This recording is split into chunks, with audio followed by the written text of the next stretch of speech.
What's up, guys? Welcome back to the MontyVerse. We just got out of Ant-Man and The Wasp Quantumania, and we want to share our thoughts on the film with you. Nikki, this was quite the cinematic experience, wasn't it? I would say that's definitely a good way to describe it, especially compared to the first two Ant-Man movies. It was definitely a larger scope, very adventure-filled, sweeping visuals and landscapes. Definitely had more of an epic feel to it. Yeah, it was definitely a divergence in the formula of the Ant-Man films. Because one of the first things they say coming out of it is the vibe was kind of different. I think it was Ant-Man told through the lens of Star Wars. Realistically, it was Ant-Man told via space opera in a way. It really was. I mean, there was one area of the quantum realm in particular that it was very dry. It looked like sand was everywhere. I think even some of the design choices they used for the costumes were very Star Wars influenced as well. I mean, hell, I don't know if we would technically call them aliens, but some of the life forms even down there. Yeah, I mean, they even, as you brought up to me, do you want to say it? You brought it up to me. That they have their own cantina? They have their own cantina scene, yeah. I mean, listen, we're not trying to say that Ant-Man and the Wasp Quantumania is Star Wars. No. And we're not trying to compare the Star Wars movies to Ant-Man and the Wasp Quantumania. But there was definitely some influence. Oh, yeah. And with Peyton Reed directing episodes of The Mandalorian, it feels like more of an homage to the Star Wars universe than a direct ripoff or copying. I would say, and you made the point that even more than Guardians, it felt the most like a Star Wars movie of any MCU movie. Yeah, and let's talk why that is. Mm-hmm. That's because I would say 98% of this movie takes place in the quantum realm. Oh yeah, I knew it was going to predominantly, but I didn't. It felt like it barely took place on Earth, or the Earth that we spent time on. Yeah, we're again. This is for those of you. This is a non-spoiler review. If you didn't read the title, we're gonna try and be as vague as possible, but we will talk about broad plot points because I mean we've all seen the trailers, and if you don't really know that the movie Quantumania takes place in the quantum realm, well, I can't help you with that. Yeah. But we won't spoil anything. No major spoilers. We will do a spoiler review separately. This is just our non-spoiler review. Our first thoughts on the film. Mm-hmm. Yeah, and some people. I mean, I could see diehard fans of the Ant-Man franchise having a problem with that because we do lose characters like Louise, and we don't have Judy Greer and Bobby Cannavale as. Yeah, I was gonna say the trailer is pretty goddamn indicative of what the movie is about and who's involved, what's the very in the vaguest terms what the through line is. I really want to talk about the main divergence because the Ant-Man films feel so small in comparison to the rest of the MCU usually. I mean, the first Ant-Man movie followed Age of Ultron. Mm-hmm. You know, we just saw a country lifted into the sky and AI technology come to life. And then we got a little heist movie, and then Ant-Man and the Wasp followed Infinity War. Yeah. Which was, and it was, again, that was a little heist movie. Right, it was the palate cleanser to follow Infinity War. But this movie follows Wakanda Forever, and while Wakanda Forever was big, this movie, I think, is even bigger, in terms of the scope of the MCU. Oh, yeah, and that's not to take away, from the sweeping visuals and, kind of the setting for Wakanda Forever, but again, the scope cannot be overstated for this movie, and it's not even just the amount of areas, but even the diversity in the designs, a lot of which I think were mostly pretty beautiful and very well animated. Yeah, one thing we'll talk about our general likes and dislikes, and then we'll give you our general idea of the film. One of my dislikes is I feel like we could have used another one or two scenes on the planet Earth. I mean, before we enter the quantum realm, before we go subatomic, I feel like we could have used with maybe a catch-up scene, maybe maybe to rip off the Fast and Furious, maybe a little barbecue. Right. When you have Luis and you have Bobby Cannavale and Judy Greer, because it's not those are not just side characters that mean nothing. In this franchise, Luis is Scott's business partner. He's been his best friend, realistically, outside of, I guess, Hope and Hank and all of them. And then you have his ex-wife and Bobby Cannavale's character, the Cassie's stepfather. Mm-hmm. And this movie is such, the theme of family is so important in this film.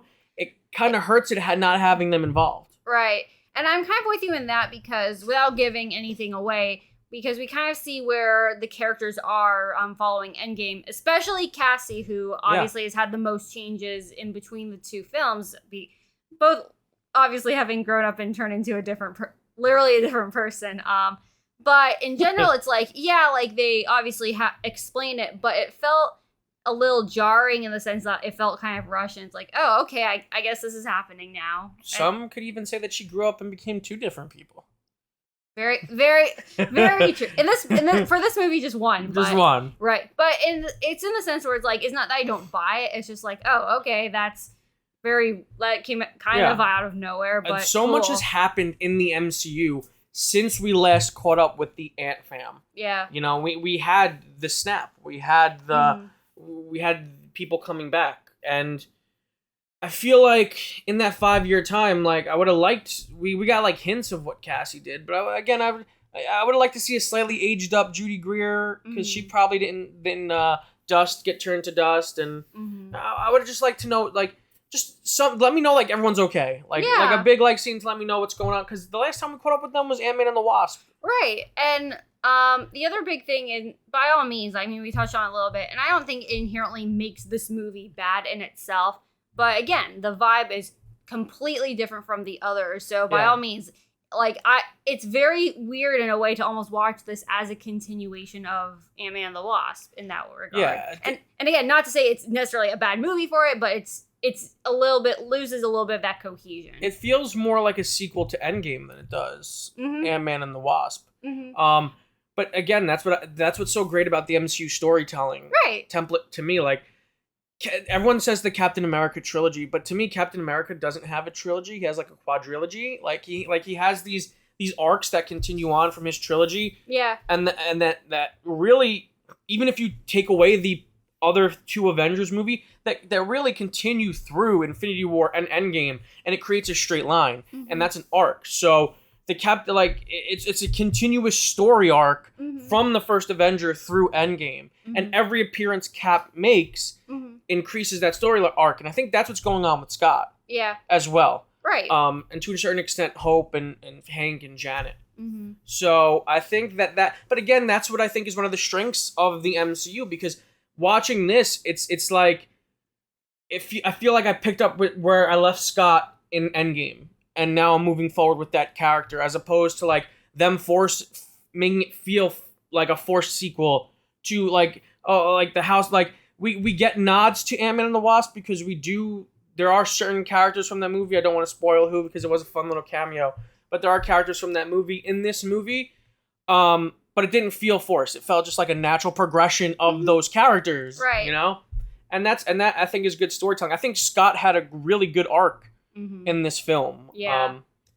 But I think all of them did, and that brings me to, I think, one of my strengths, like, of the movie, which I think are the characters. I think the core cast of characters, outside of Jonathan Majors, because we have to talk about Jonathan Majors needs his own portion of this video, but I think the 5 core cast of characters, the 2 Ant-Man, the 2 Wasp, and Cassie, they all had really wonderful stories to tell in this movie, and they all had a lot to do, surprisingly. Yeah.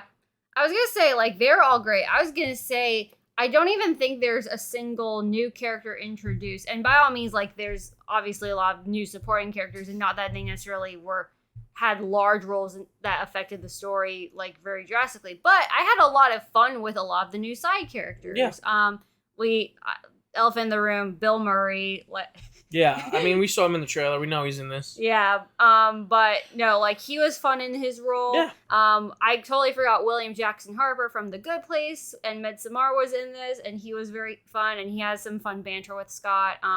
And then I can't remember the actress's or character's name. I can't remember her. It was the hardest of the rebels' name. I know the actress is Katie O'Brien, and I really liked her character a lot. I can't remember the character's name. She and William Jackson Harper were these 2 people who were resistance fighters. Yeah, in the quantum realm. And then David Dastmalchian coming back, like he has some of the best one-liners, I think, of the past 2 movies, because he has Baba Yaga. You're real, like, from Ant-Man and the Wasp, and then he has the holes. I don't want to spoil it. Like, I almost spoiled. Yeah, don't spoil I'm not it. gonna spoil it. Just know he's very fascinated with holes. Yeah. And how many holes everything has. Everything and everyone. Yeah, so... But he's fun, though. Like, and again, not a large role, but he kills it every time he opens his mouth. And I would actually disagree. I think that William Jackson Harper was wasted in this movie. Like, he was wasted in the sense that we should have gotten a freaking ton more of him. I don't think we needed as many side characters. Like, you need side characters to create stakes, to show why there was this rebellion is so important, why this resistance is so important, and to really make you root for them, like when they are resisting. But I think we introduced too many. Like, if we just had Katie O'Brien's character, Veb, who is David Dastmalchian, and maybe that like robot head guy, I think that would have gotten the point across. That's fair. I do think, though, with what they were all given, they did very well. And which kind of leads into another point, is that there is really funny moments throughout this movie. Ant-Man movies are known for their humor. I think there's some really funny moments, like really laugh out loud funny moments. Not your typical MCU humor. Yeah, no. Which is, I think, is a good thing. I found myself laughing quite a bit. Paul Rudd gets me laughing all the time. I mean, whether it's, I love you, man, slap that bass. I'm a big Paul Rudd guy. You don't fud with the Rudd. Yeah. As I say. That's mine, by the way. You guys can use it if you want. But just know, I don't fud with the Rudd. I love me some Paul Rudd. He kills it, as always. Oh, yeah. And I think everyone had really good comedic timing. Like, I like most of the humor. Some of the jokes, I think, kind of fell into, like, stupid territory. But I think everyone at least rolled with it very well. And I think what the movie does well is the stakes get pretty damn high, and I think the humor is sprinkled in, for the most part, pretty appropriately. Yeah. It's not overbearing, and it does very clearly have a more serious tone compared to its predecessors. And I will say, while we do see a lot of the humor from Scott, we see like a lot of different shades of Scott in this movie. Oh God, I would say there's a couple of scenes where we see Scott in ways that we haven't seen Scott before. I totally agree on that. In any other movie, and I think that's great. I'm glad that Paul Rudd got to stretch a little bit. He got to try something a little different. He got to explore different aspects of the character. And I really love that. But, since we're talking about cast, I think we have to talk about the main cast now. I keep bringing it up because I want to talk about them so bad. I really loved it. I really loved the entire cast.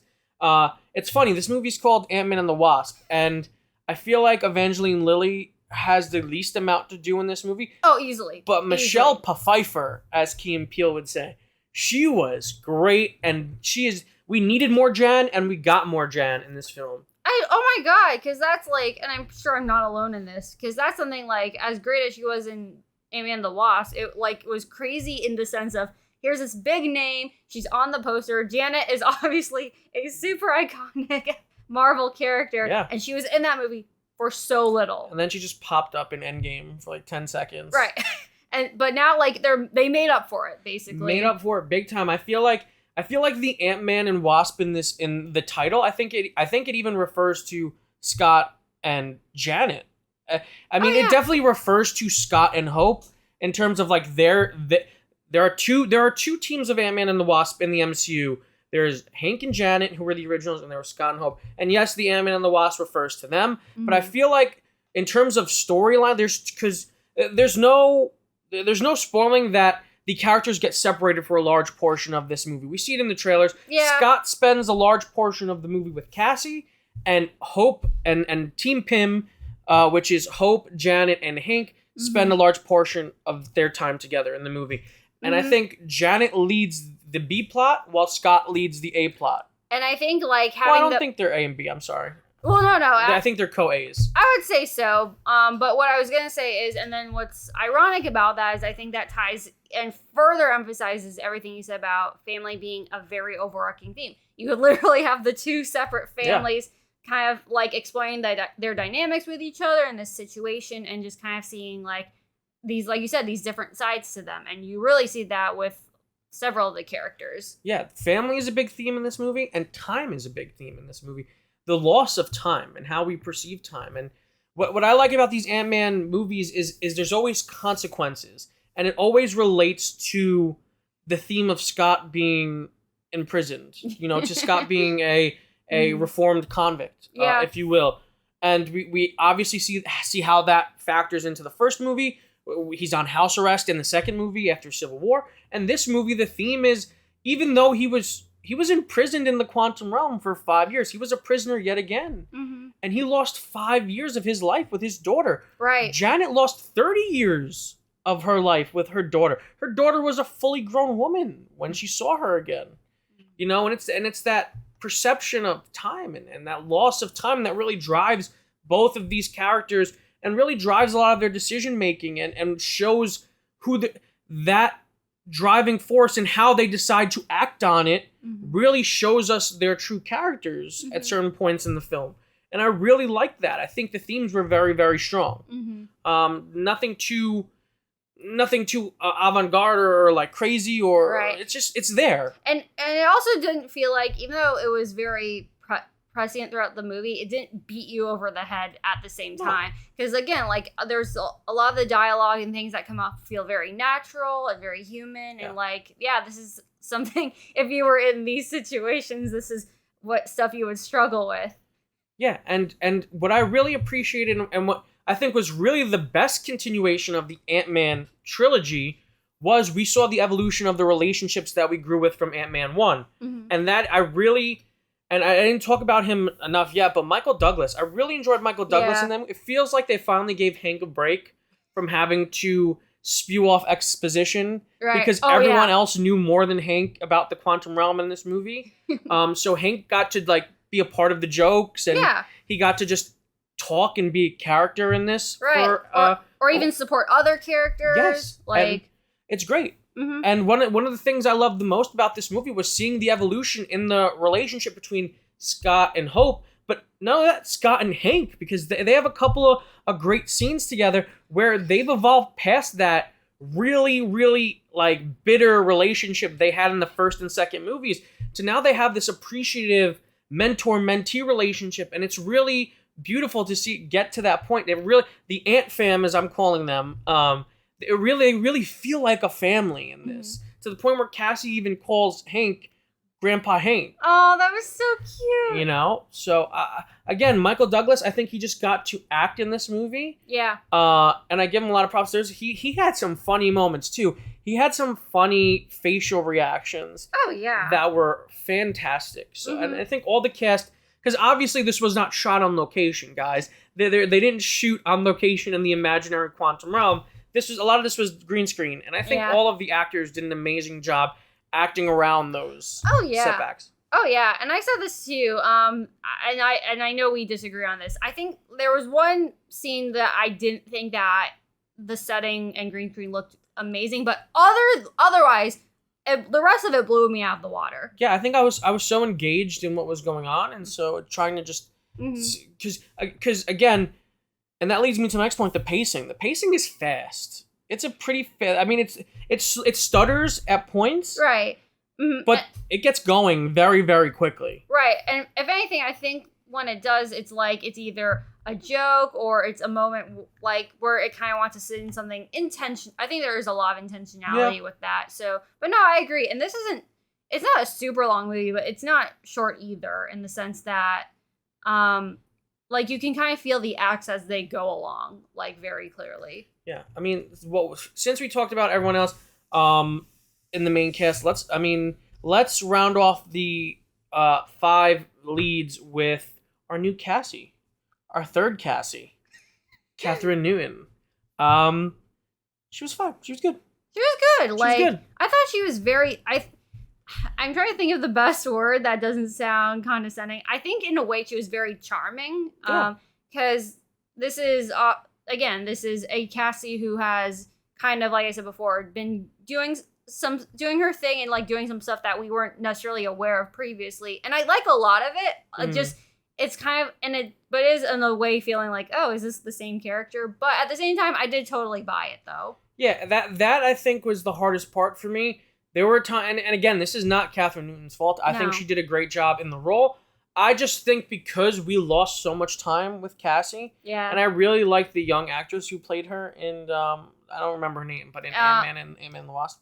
I want to say, is it Isabelle Fuhrman? Oh, was that the it might be her, or is that the one who played her in Oh, no, wait. Endgame? Or is it Emma Furman? Might be that. It's definitely, her last name is Furman, and she's not the other famous Because Furman. I really liked her. She was great. She had this wit and charm about her, and she was very snappy with her dialogue. I really liked her. Oh, you mean the very first one? Yeah. Abby Ryder Fortson, I believe is her name. That's what I was talking about. She was great. She's as a child actor, she's phenomenal. She was so good. So, and to have that immediate disconnect with no like connective tissue, was hard. But yeah, I think the way Scott projects his love onto, like, and again, this is credit to Paul Rudd. It made me, eventually I just started seeing her as Cassie. Yeah. But it took a while to get used to. It definitely did feel like you were watching a completely new character. Yeah. For a while. Right. And again, I think a lot of it is obviously due to the actor change. But again, I think just where she is in life and the things she's been up to, which obviously some of these things she would not be doing as a young child. But again, I think she still was great with everything she had, which I think applies to pretty much every actor. But I do think she did bring a charm and a sweetness. But I think also some sass that I appreciated at times. And she has, I'm not going to spoil it, she has one particular interaction with the character that is very quotable. And that's wonderful. And I think, like, the moment that did it for me, the moment that kind of got me to start seeing her as Cassie, was when he called her Peanut for the first time. Because it's more connective tissue from the previous movie. So it's like, okay, that helps my mind ease back into the idea that this is Cassie. Yeah. But let's fucking do it. Let's do it. We have, actually, just really briefly, just one more person we cannot forget. Right, who?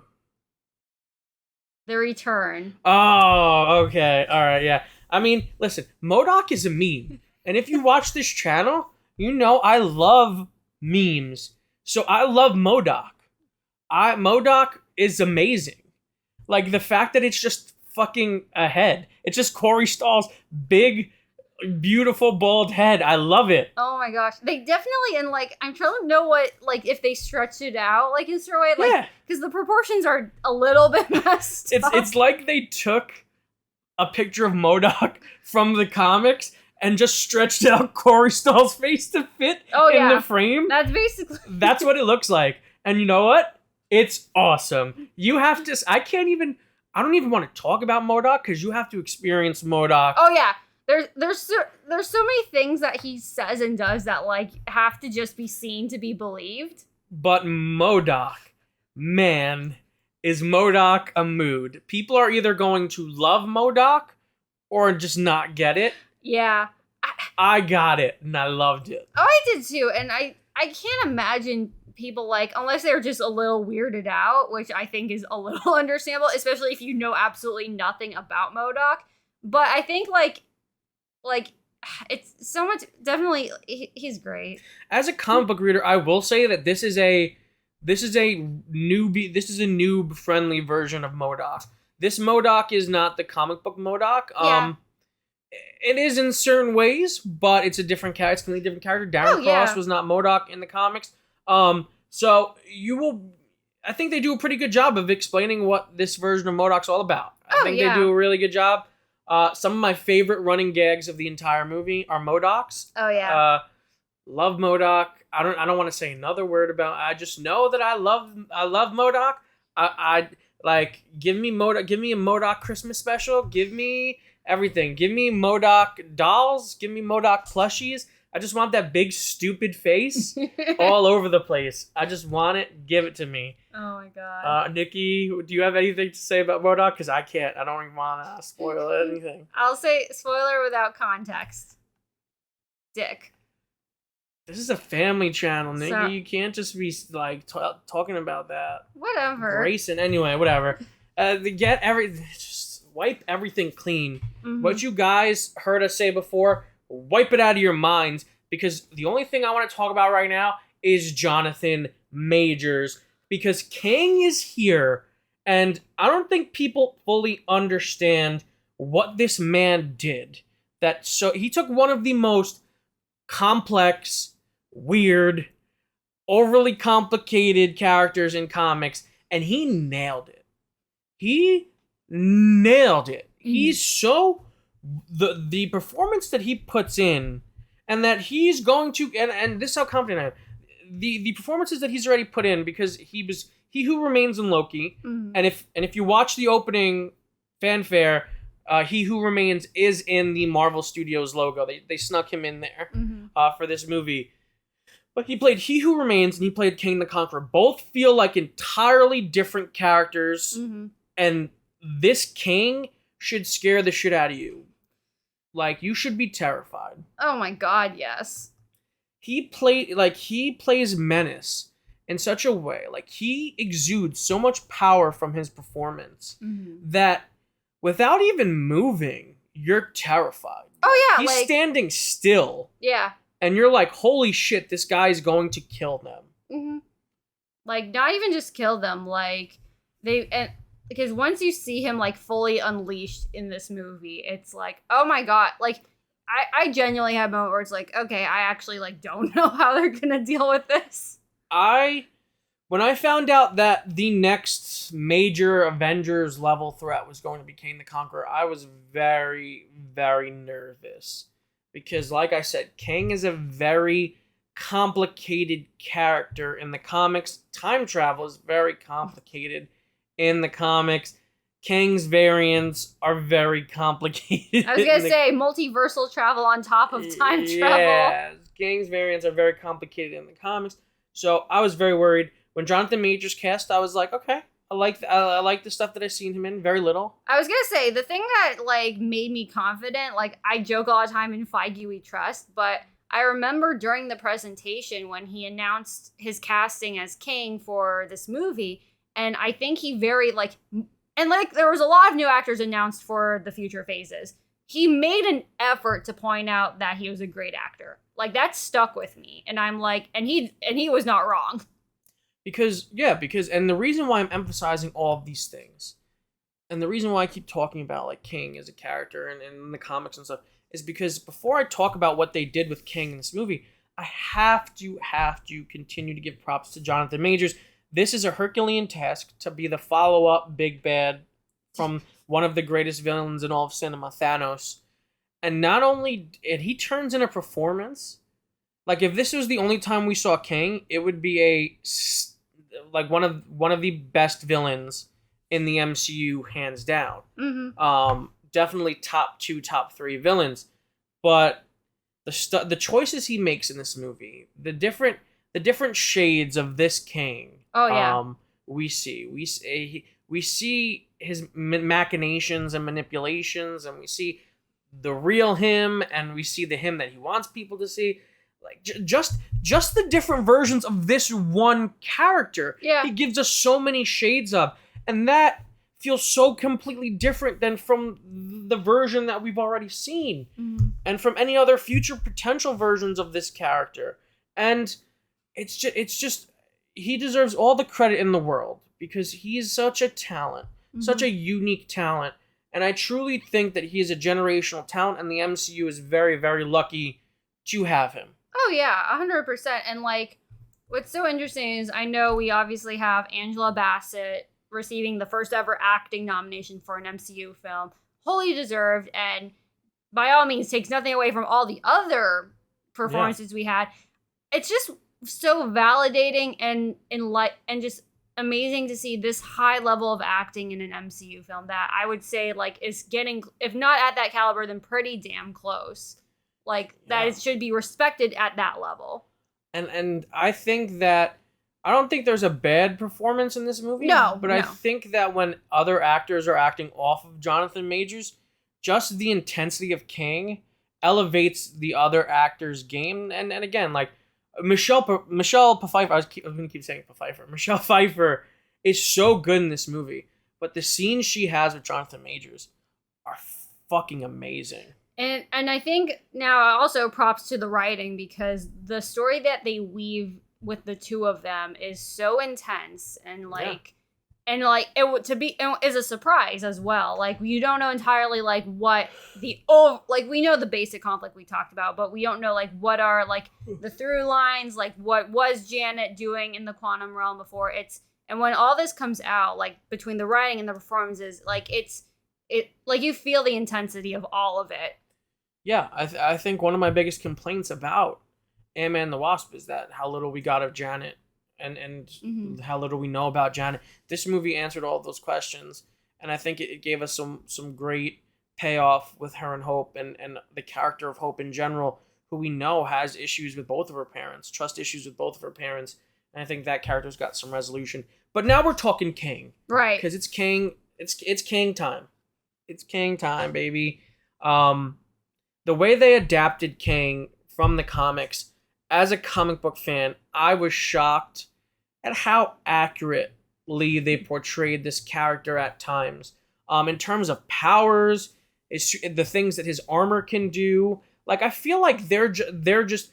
It's so weird because the MCU started as this universe that was based in reality, but he's just doing comic book shit now. Like, he's just this Kang. It's just like they took his powers and ability page from like the Marvel Encyclopedia and they just put it in this movie. And that's always the mark of a good adaptation, because you should never adapt something like 100% faithfully just for the sake of it. But when you have the chance to do it and do it really well in a way that services the story, that's just the mark of a great adaptation. Yeah, and I know a lot of people, if you were worried that Kang being the villain of this movie makes him look weak because he's only going up against Ant-Man and the Wasp, don't worry. He does not look weak. No, like I said earlier, like I was like, especially towards the climax, I was like, okay, well, I'm at a loss for thinking what's gonna happen. Yeah, I mean, and I know what, that's all I'll say on Kang for right now, because I'm gonna have to do like multiple videos to talk about all of the spoilery stuff that happened in this movie. And you could pretty easily do one just about Kang if you really wanted to. No, I'd have to do like one full video on Kang and all of the Easter eggs and things that you need to know about Kang going forward, because you're gonna need to know some stuff. And it's just fascinating, like just from what I've learned, like as a noob myself, is very interesting, and I'm interested to see how it affects like the upcoming phases and leading up to Kang Dynasty. Oh yeah, we're in a new dynasty now, people. Oh, sorry, it's a little late here. We're in a new dynasty now, people, and it's Kang time. I'm gonna keep saying that. It's Kang time. Jonathan Major's great. This is his first release this year, and he's already having a banger year. It's like knocking him out of the park. Like it's nothing. It's crazy.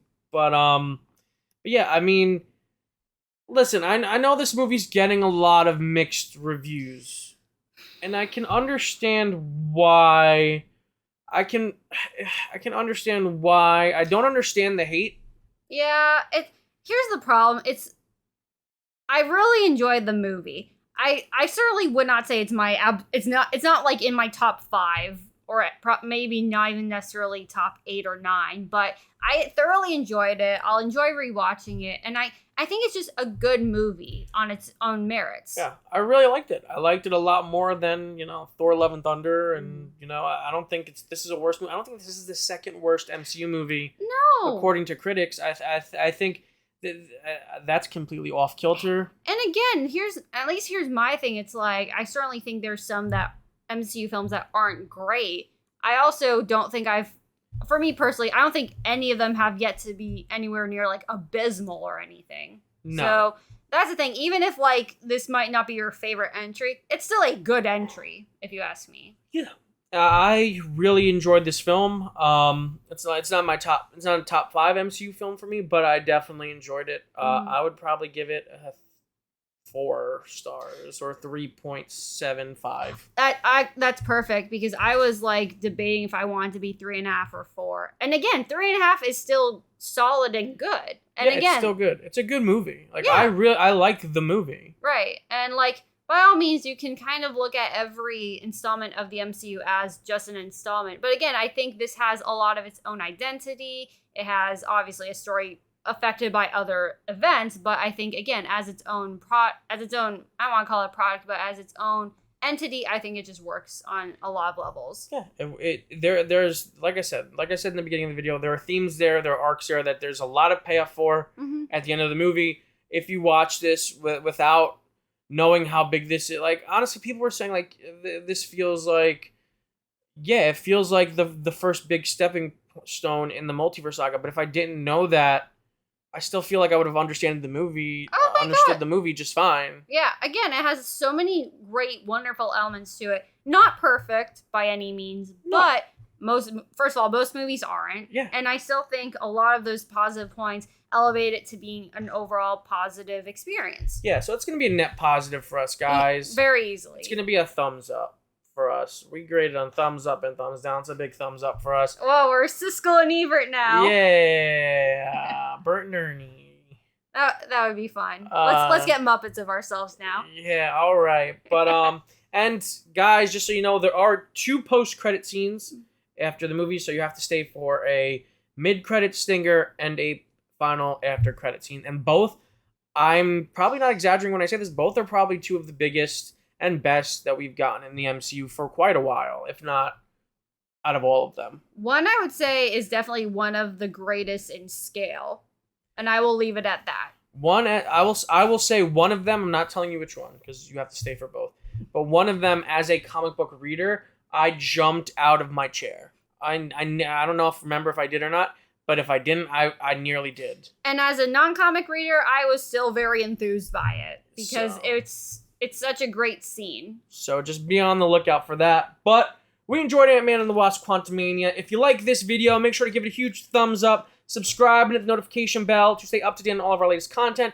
We have a full spoiler review coming out for this film this weekend, and I'm going to do a breakdown video, and I'll probably have to do an ending explained video to explain this ending for all of you filthy casuals out there, and none of you sweaty Marvel comic readers like myself.